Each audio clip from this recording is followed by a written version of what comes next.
The highway stretched flat and endless under the Texas sun. Route 287 outside Wichita Falls, where the asphalt shimmered in waves and the only landmarks were faded billboards and scrub grass bending in the wind. It was 2:47 in the afternoon when Officer Derek Pullman clocked a silver Honda Accord doing 43 in a 35-zone construction area, 8 miles over. Barely worth the stop for most troopers, but Pullman wasn't most troopers. He'd been with the department for 6 years, long enough to know the book backward, and just cocky enough to believe he owned it. He flipped the lights and pulled behind the Honda as it drifted smoothly onto the shoulder. No sudden stops, no erratic movements, clean and compliant. Inside the Accord sat Marcus Webb, a 41-year-old systems engineer from Austin, dressed in a gray button-down and khakis, returning from a client site in Oklahoma. He'd noticed the speed limit sign half a mile back, but hadn't realized he was still coasting above it. The moment he saw the flashing lights, he slowed, signaled, and stopped exactly where the law required. Marcus placed both hands on the steering wheel. He'd been through this before, not because he was reckless, but because he was black and drove through Texas often enough to know that visibility and compliance weren't optional. They were survival tactics. Pullman approached the driver's side window, sunglasses reflecting the afternoon glare. Marcus had already rolled it down. "Afternoon," Marcus said evenly. Pullman didn't return the greeting. He leaned slightly, scanning the interior of the car with the kind of slow, deliberate gaze that wasn't about safety. It was about dominance. "License and registration." "Yes, sir." Marcus reached slowly for the glove compartment, narrating his movements aloud. "I am reaching for my registration now. My wallet's in my jacket pocket on the passenger seat." Pullman said nothing, just watched. Marcus handed over the documents. Pullman took them without a word and walked back to his cruiser. Minutes passed. Marcus sat perfectly still, hands visible, eyes forward. He knew the script. He'd lived it. When Pullman returned, his tone had shifted, sharper now, colder. "You know why I stopped you?" "I believe I was over the limit in the construction zone." "You believe? Or you know?" Marcus kept his voice steady. "I know." Pullman tapped the license against his palm. "You coming from somewhere?" "Client meeting in Lawton." "What kind of work?" "Systems engineering, network security." Pullman's lip curled just slightly. "That right." It wasn't a question. It was doubt wrapped in a badge. "Step out of the vehicle." Marcus's stomach tightened, but his face didn't change. "Can I ask why, officer?" "You can ask. Doesn't mean I have to explain. Step out." Marcus unbuckled slowly and opened the door. He stood beside the car, hands at his sides, shoulders square. Pullman circled him once, then gestured toward the trunk. "Open it." "Is there a reason?" "I don't need a reason. Open it." Marcus walked to the back of the car and popped the trunk. Inside was a laptop bag, a gym duffel, and a case of bottled water. Pullman unzipped the duffel and pulled out a pair of running shoes, a towel, a protein shaker. He held up the shaker, shook it. "What's this?" "Protein powder." Pullman unscrewed the lid and sniffed it. Marcus said nothing. His jaw tightened, but he didn't react. Pullman tossed it back into the bag and moved to the laptop case. He opened it, pulled out the computer, turned it over in his hands. "Expensive equipment for someone driving through the middle of nowhere. It's for work." "Right. Work." Pullman set the laptop down harder than necessary. He stepped closer, close enough that Marcus could smell the coffee on his breath. "You got anything illegal in this car?" "No, sir." "You sure about that?" "Positive." Pullman stared at him for a long moment, then stepped back. "I am gonna write you a citation. Wait here." Marcus stood by the trunk for another 10 minutes while Pullman sat in his cruiser dragging out the process. Cars passed. A few slowed down, drivers glancing over with that uncomfortable mix of curiosity and relief that it wasn't them. Finally, Pullman returned with the ticket. He held it out but didn't let go right away. "You got a problem with how I do my job?" Marcus met his eyes. "No, sir." "Good." Because I don't care what kind of degree you think you have or where you are coming from. Out here, I am the law. You understand that? Marcus took the ticket. I understand. Then, we're done.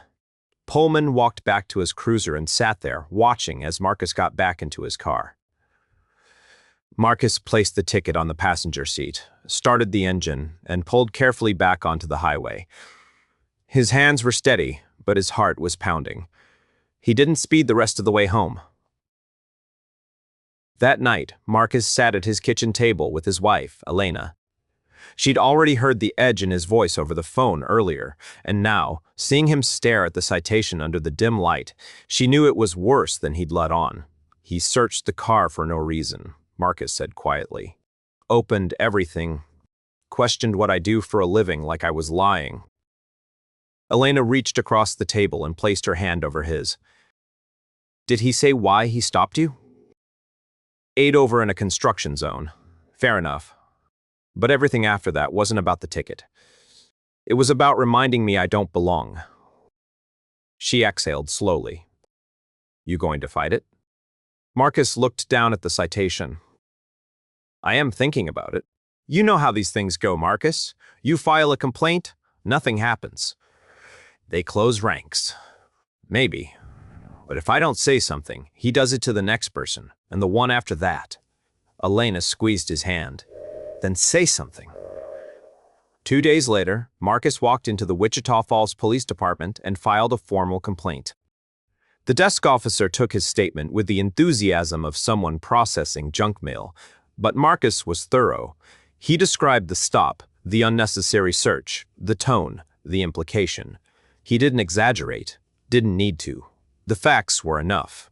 The complaint sat in a file for 3 weeks before it reached the desk of Lieutenant Sandra Ortiz, a 22-year veteran who ran internal affairs with the kind of quiet intensity that made officers nervous. She read Marcus's account twice, then pulled Pullman's file. 6 years on the force, 12 citizen complaints, none sustained.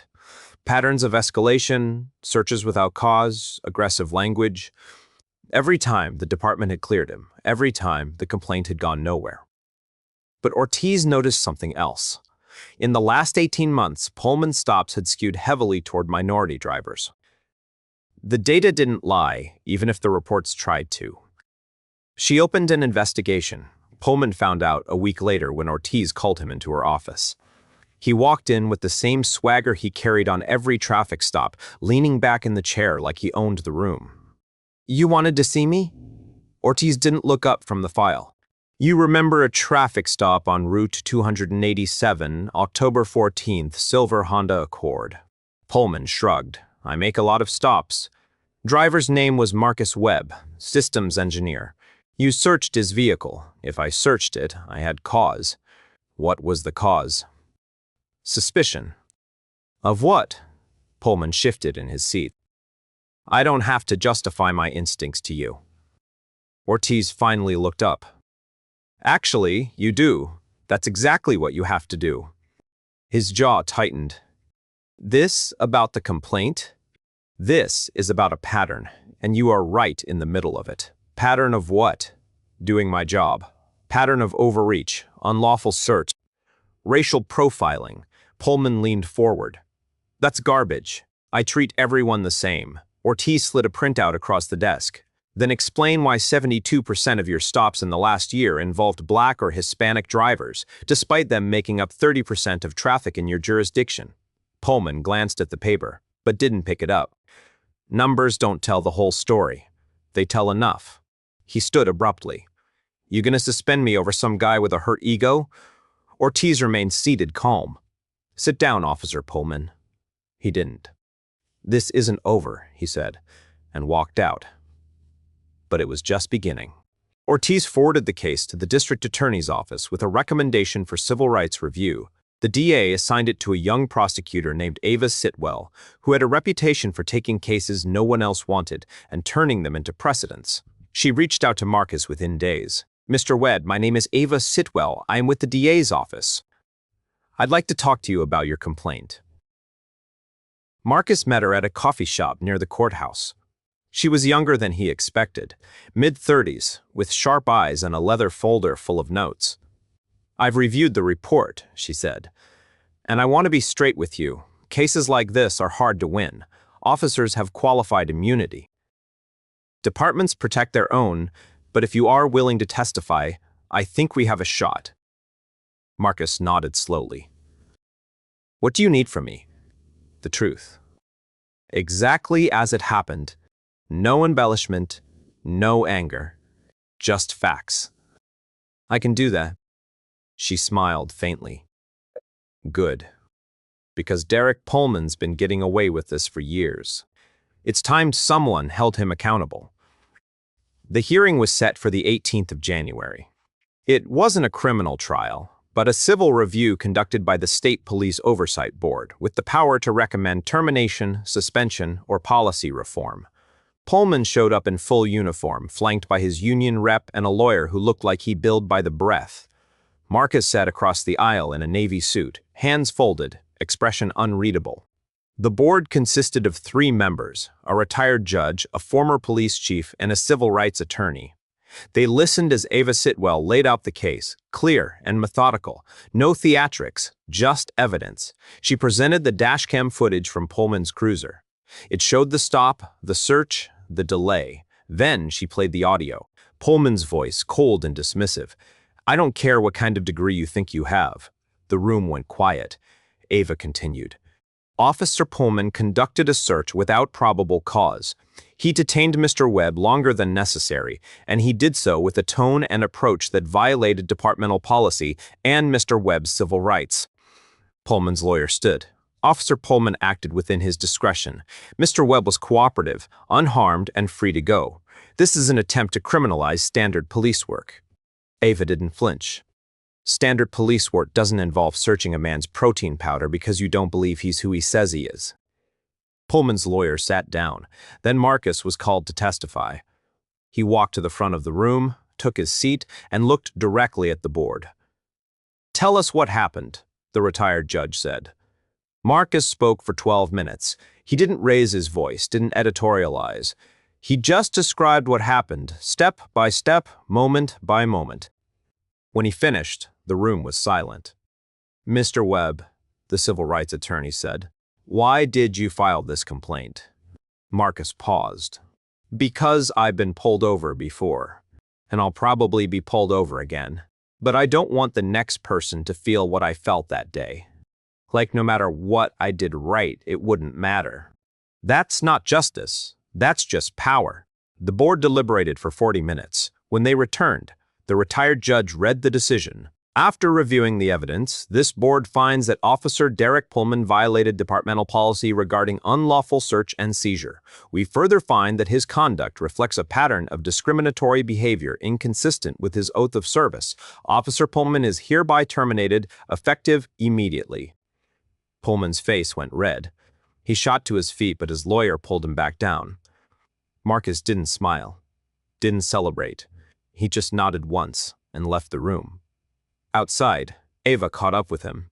"You did it," she said. Marcus shook his head. "We did it." She smiled. "Fair enough." They stood there for a moment, watching the courthouse empty. "You think it'll change anything?" Marcus asked.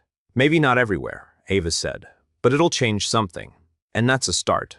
Marcus drove home that evening under the same Texas sky, past the same flat highways and faded signs. But something felt different.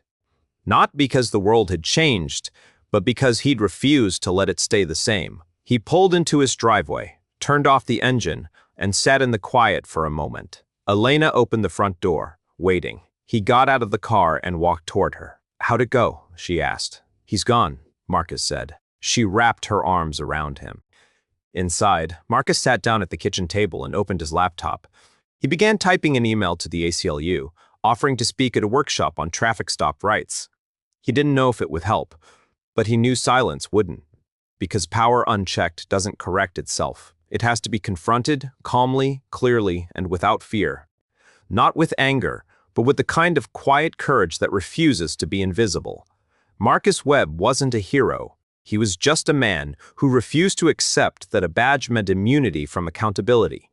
And in doing so, he reminded everyone watching that justice isn't given, it's claimed, one honest word at a time.